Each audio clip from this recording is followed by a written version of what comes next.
예, 지난 일요일 16일에 중국의 20차 당대가 개막했습니다. 근데 우리는 뭐 단편적인 뉴스를 계속 듣고 있습니다. 그러나 이제 사실은 굉장히 그 깊은 의미와 앞으로 5년간의 중국 정치, 경제, 지형들을 살펴봐야 되는데요.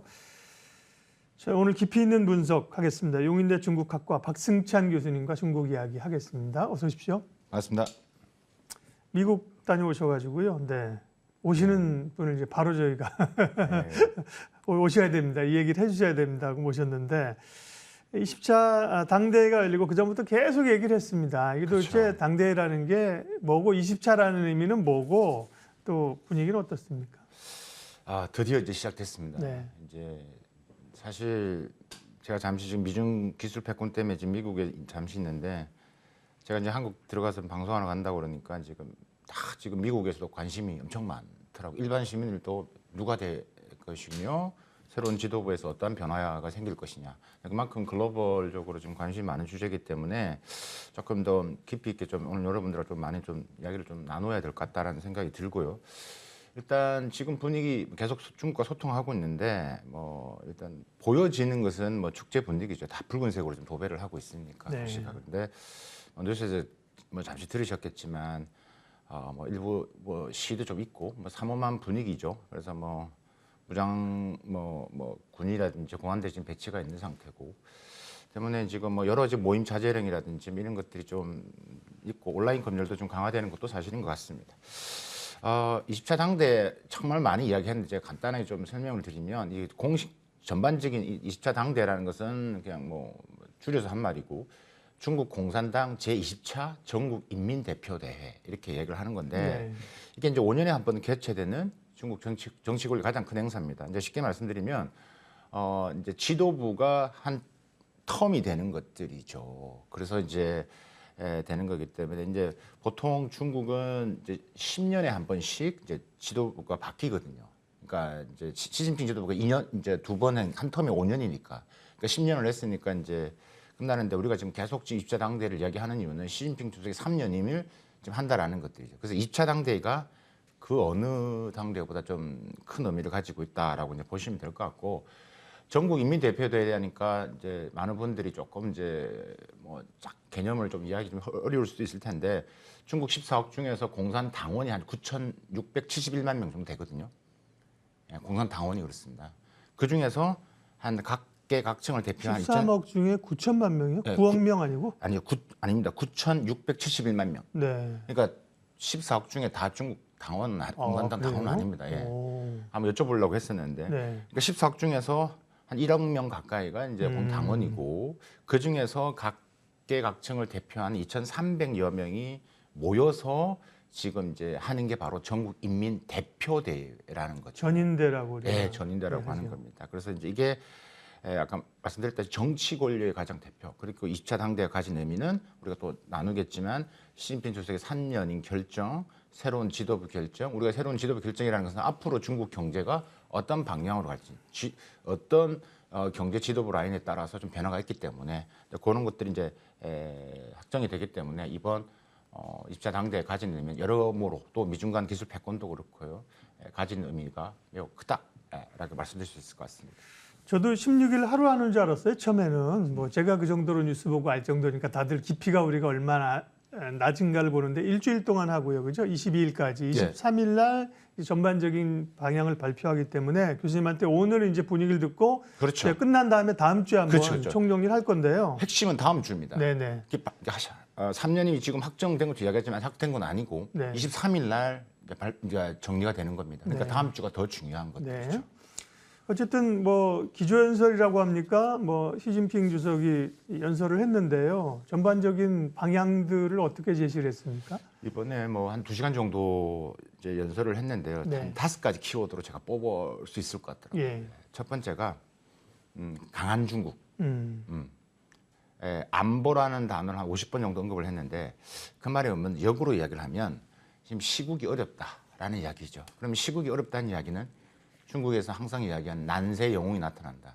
그러니까 3년임에 대한 복선을 까는 거겠죠. 그만큼 지금 글로벌 이슈가 심각하고, 그다음에 특히 중국이 지금 여러 측면에서 지금 코너에 몰린 상태이기 때문에 안보에 대한, 그래서 미국이라는 것을 직접 언급을 하지 않았지만, 그러니까 간접적으로 이제 그걸 이야기를 하고 있고, 그다음 그 때문에 강한 중국의 의미가 필요하다는 것을 강조를 하고 있고요. 두 번째가 지금 가장 큰 화두가 되는 게 바로 이 타이완 이슈죠. 그래서 이제 뭐 국내에도 뭐 대만의 무력 사용을 포기 안 해 이런 키워드가 계속 지금 소개되고 있는데, 이 대만에 대한 강력한 메시지를 또 던졌다라는 것도 우리가 좀 봐야 될 것 같고, 이 대만 이슈는 앞으로 이제 미중 간 이어지는 가장 중요한 하나 포인트로 봐야 될 것 같고, 미리 이제 뭐 그 어떤 것과도 대만은 양보할 수 없다라는 것을 강력한 메시지. 그렇기 때문에 저는 개인적으로 이는 뭐 우리가 그 전에 방송에서 말씀을 드렸다시피 무력 침공은 가능성이 매우 낮다. 하지만 이런 메시지를 던진 이유는 그만큼 차단을 미리 하겠다라는 것들을 드린 것 같고요. 세 번째 조금 어려운 개념일 수 있을 것 같습니다. 중국식 현대화라는 부분인데, 많은 분들이 저한테 여쭤보는 게 중국식이라는 표현이 너무 많이 쓰는데 중국식이 도대체 뭡니까? 라고 물어보십니다. 왜냐하면 중국도 경제 체제가 중국 특유의 사회주의 시장 경제라고 하거든요. 근데 그 미국이나 서방에서는 그 레드 캐피탈리즘, 그러니까 붉은 자본주의, 자본주의도 아닌 것이 사회주의도 아닌, 이 중국식이라는 표현을 많이 쓰는데, 이게 이제 좀 쉽게 말씀드리면 중국은 인구가 많고 다양한 측면이 있기 때문에 중국만에 있는 스토리가 필요하다는 거죠. 그래서 그런 표현을 쓰는 건데, 이번에 이제 연설에서도 이런 중국식 현대화라는 이야기를 강조를 했습니다. 그 내포된 의미가 뭐냐면 크게 두 가지입니다. 이 중국 시진핑 10년 전에 첫 이제 그 18차 당대를 통해서 이제 주석이 되고 나서 계속 강조했던 게 이제 2020년에서 2035년도까지를 사회주의 현대를 만들겠다. 사회주의 현대라는 게 결국은 중국에서 말하는 것이 샤오캉 사회죠. 샤오캉 사회라는 것은 결국 중산층의 사회. 근데 실상 지금 10년이 지났지만 빈부격차가 더 심해지고 있거든요. 그래서 경제적인 어려움을 겪고 있는 거고. 그 다음 두 번째 단계가 2035년에서 2049년입니다. 이게 이제 이야기할 때 현대화된 뭐 강한 중국을 이야기하는데, 중국이 이제 이때까지 어쨌든 간에 대만을 또 이제 어떤 형태로든 간에 하겠다라는 메시지가 담겨 있는 부분들, 그리고 그런 메시지가 담겨 있고요. 그다음에 이제 제가 네 번째는 이제 좀 경제적인 측면, 좀 다섯 번째하고 말씀드릴 것은, 네 번째가 이제 공동 부유를 예측했던 대로 계속 이야기를 했습니다. 앞에서 말씀드렸다시피 지금 빈부격차가 매우 심하게 나타나고 있다. 중국 통계를 보면 우리 돈 한 12억 정도를 가지고 있는 인구가 한 500만 가구, 그러니까 중국 전체 인구의 한 0.3%밖에 안 되는데, 매월 20만 원 정도 월급 받는 사람이 한 전체 인구의 39%, 그만큼 격차가 많다라는 거죠. 이것을 하겠다는 강조를 했고요. 다음 다섯 번째가 기술 자립하겠다. 쌍순환, 그러니까 수출보다는 내수를 더 키워나가겠다. 그러니까 이런 크게 다섯 가지의 메시지를 지금 이번에 2시간 연설했던 부분에 있어서의 청사진 핵심 포인트로 뭐 뽑을 수 있을 것 같습니다. 예. 그리고 이제 19차 당대보다 20차가 중요한 이유는 사실은 새로운 권력을 이양을 해야 되는데 이양을 하지 않고 시진핑의 사면임이 확실시되는, 네. 시진핑의 대관식이 이루어진다고 주목을 받고 있는데, 네. 인민영수의 칭호를 부여받게 될 것이 다 전망되는데, 인민영수라는 게 이게 뭐 마오쩌둥이나 덩샤오핑이 이런 걸 썼나요? 덩샤오핑은 안 썼고요. 네. 이 영수라는 인민영수라는 표현을 쓴 사람은 마오쩌둥밖에 없습니다. 그러니까 지금 매체에서는 인민영수란 이름을 또 네. 많이 지금 기사화하고 있는데, 또 하나가 뭐냐면 공산당의 주석이라는 명칭을 다시 다시 이제 복원시킬 것이냐. 지금은 시진핑 주석은 뭐 마오쩌둥 이후에는 총석입니다. 제너럴 세크터리, 가장 높은 자리. 근데 그거보다 더 높은 게 뭐냐면 당 주석이라는 게 있습니다. 그게 마오쩌둥만 쓸 수 있었거든요. 그래서 이제 덩샤오핑 때부터는 이제 이런 용어를 못 쓰겠는데, 이게 이제 다시 쓴다, 호칭법을 쓴다는 여부는 결국 마오쩌둥과 동급으로 간다는 이야기죠. 그렇기 때문에 지금 이제 하는 것 같고, 지금 분위기는 뭐 아직까지 뭐 공식적으로 언급되지 않고 있지만 이미 좀 간접적으로 뭐 중국 내에서 일어나는 여러 매체라든가 혹은 다큐멘터리 지금 이런 걸 보면 이제 간접적으로 이제 영수란 표현이 좀 어느 정도의 암묵적으로 좀 사용되고 있는 것 같다라는 이야기고요. 영수라는 이미지가 갖고, 인민영수라는 의미가 갖고 있는 또 하나의 중요한 것은 임기가 없다라는 겁니다. 이 표현의 의미가. 임기가 없다라는 건 결국은 종신 지도를 의미한다라는 거겠죠. 그렇기 때문에 거기에 묻혀 있는 이 함의가 결국 크다라는 거고요. 요즘 중국에서 가장 또 많이 언급되는 2차 당대를 하면 나오는 표현이 뭐냐면 두 개의 확립이라는 표현을 많이 씁니다. 중국에서. 두 개의 확립한다는 게 첫 번째는 시진핑 주석이 당 중앙의 핵심 지위고 핵심 지위를 확립시킨다고. 두 번째가 시진핑 사상을 함양시킨다. 이런 것들이거든요. 그래서 앞으로 더 권위적이고 좀 국가체제를 좀 전환하는 것은 분명해 보이고 당의 혁신이 곧 이제 인민 영수란 표현이기 때문에 이게 이제 이제 아마도 이제 다음 주 되면 조금 더 구체화되면서 우리가 이걸 가지고 한번 더 예. 이야기를 할 수 있을 것 같습니다. 당대회가 5년마다 하고요. 이제 중국은 덩샤오핑 이후에 이제 5년씩 자연스럽게 2번 임기를 해서 10년으로 이제 알고 있는 건데, 예, 맞습니다. 그 체제가 깨졌고 시진핑이 추가 집권을 한다. 근데 그게 끝이 아니라 정말 장기 집권, 종신 집권을 하려고 한다. 이런 얘기가 나오는 건데 그 가능성과 함께 그렇더라도 누군가 2인자는 자기가 1인자가 되더라도 2인자는 좀 그렇죠. 지명해야 되지 않겠어요? 네. 그런 윤곽들이 좀 나오고 있습니다. 그래서 좀 전에 말씀드린 네. 영수란 표현이 그 임기가 없기 때문에 종신 지도, 그래서 사람 추측을 하는 것들이죠. 네. 그래 갈 거다. 음. 지금 여러 가지 측면에서 지금 이제 두 가지 시각이 존재합니다. 그럼 3년이면 하고 끝날 것이다. 그러면 2027년도만 안에 바뀔 것이다라는 것들이죠. 그럴 경우는 이제 5년간 시진핑 사상이라는 용어를 쓰는 것도 마오쩌둥밖에 없었습니다. 그러게요. 다 지금 동급으로 가는 겁니다. 네.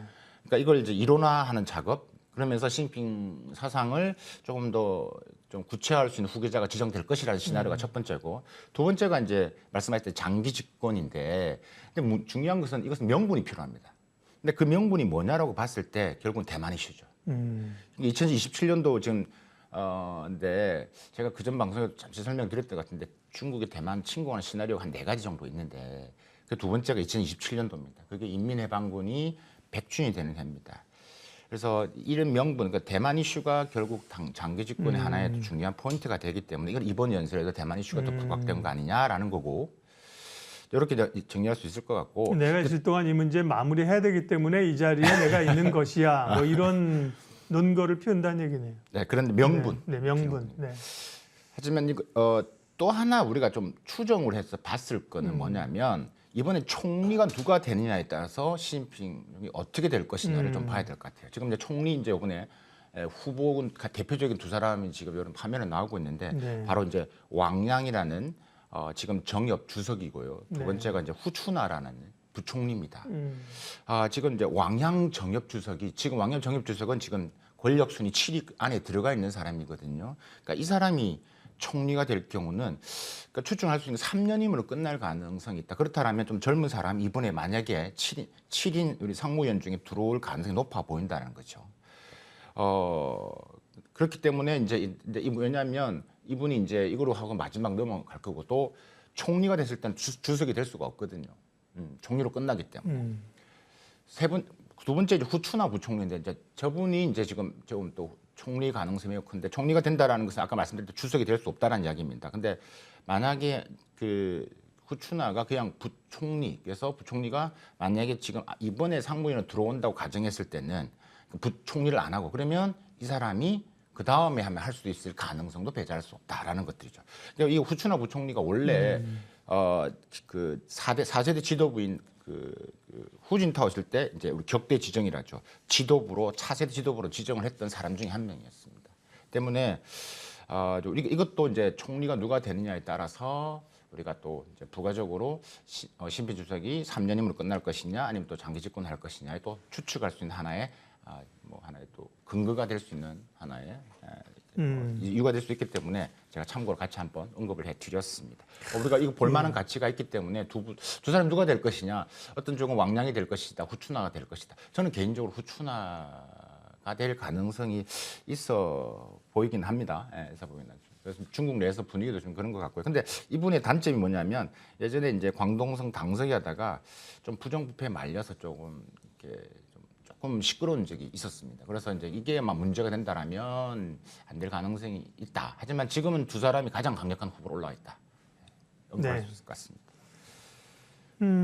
사실 중국의 정치 지형을 이제 깊이 그렇게까지 해야 되나 싶지만 이게 다 이제 연관이 돼서 그런 건데요. 시간이. 새 지도부는 지금 총리를 포함해서 23일 날 이제 발표하는 건데 요 얘기 그다음에 상무위원회 누가 들어갈 거냐 이것도 중요한데 그 얘기 이제 시간이 많지 않아요. 짧게만 네, 언급하고 다음 넘어갈게요. 예. 이번에 대충 핵심은 크게 두 가지입니다. 네.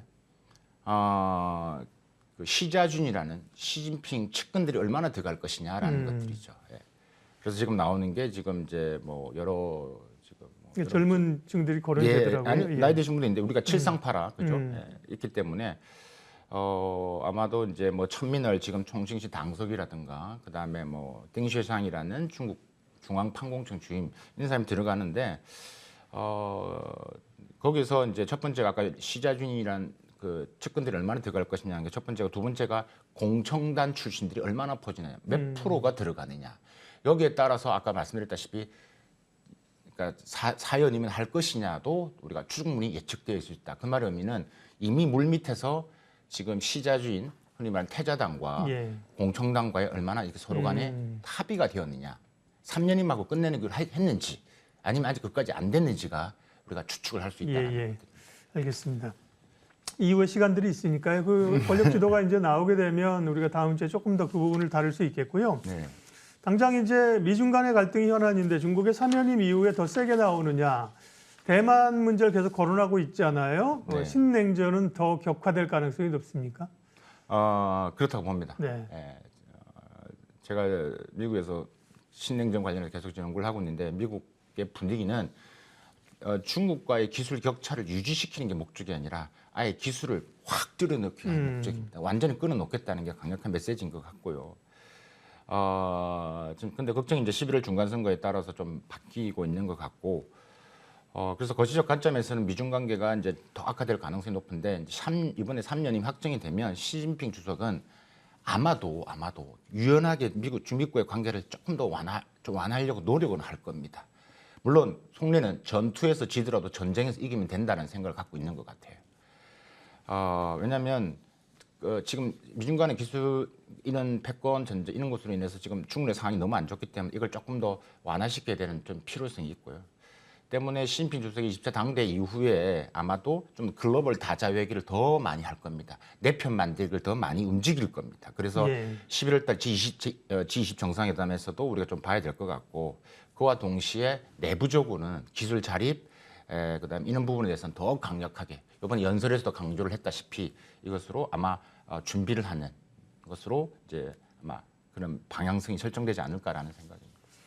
한중 관계는 어떻게 되는 거예요? 지금도 사실 뭐 사면임과 꼭 사면임을 앞뒤로 하지 않더라도 지금 한중 관계가 한미 동맹 그다음에 한중 관계가 사실은 좀 어려운 관계 있잖아요. 네. 이후에 또 사면임 이후에 변화들 또 우리는 어떻게 대응해야 됩니까? 외생 변수, 내생 변수로 나눌 수 네. 있을 것 같습니다. 외생 변수는 미국이 자꾸 이제 한국을 동맹 참여를 요구를 하면서 중국과의 탈동조화를 계속 요구할 겁니다. 우리가 지금 목도하고 있는 것처럼.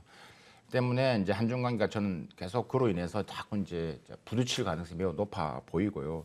내생 변수는 우리가 무역 적자 이슈 때도 말씀을 드렸다시피 중국이 이제 기술 자립, 그다음에 기술 성장, 그에 따라서 여러 개 또 뭐 권위주의 심화에 따라서 반중 정서가 심화됨에 따라서 저는 장기적으로 있는 대중 무역 적자가 일시적인보다는 향후 점점점 이 고착화 될 가능성이 높다. 그래서 한중 관계가 긍정보다는 이 마이너스적인 부정적인 게 점점점 이게 미중 신경전에 따라서 좀 더 짙게 좀 다가오지 않을까라는 생각. 따라서 우리가 그에 대한 준비를 좀 해야 되고 우리가 어떻게 이 초격차를 유지를 해야 되고 우리가 어떻게 강력하게 스탠스를 유지해야 되는지 우리 마지막 제 그때 차이나티 방송 때도 국익 얘기를 해서 말씀을 드렸던 것 같습니다.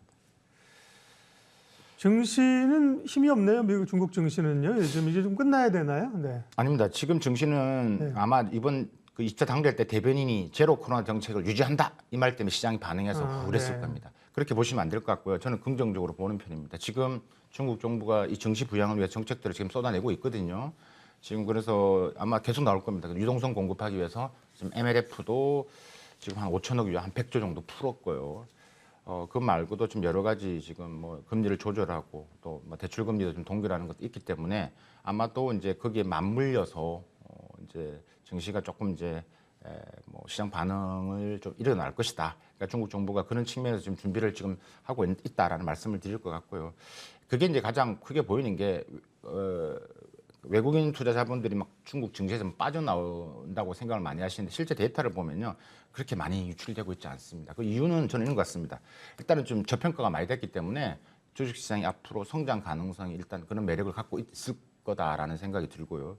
느리지만 중국 경제가 좀 회복이 지금 되고 있기 때문에 그런 측면에서 아마 좀 관심을 또 가지고 봐야 될 것이다라는 생각이 들고요. 관심 종목들을 좀 제가 설명을 드리고 싶었는데 간단하게 들면 세 가지입니다. 에너지 안보 측면에서 재생에너지, 전기차, 그다음에 이 국가 전력망을 좀 보셔야 될 것 같고 요번에 빈부격차 공동 부유로 말씀드렸잖아요. 그래서 농업 관련주들 꼭 보셔야 될 것 같다. 그다음에 마지막입니다. 미국 정부가 중국 제재하고 있는 첨단 산업주 같이 한번 보십시오. 중국 당대와 관련된 이야기 깊게 했습니다. 용인대 중국학과 박승창 교수님 함께했고요. 인사드리면서 저희 시간을 마치도록 하겠습니다. 함께해 주셔서 고맙습니다.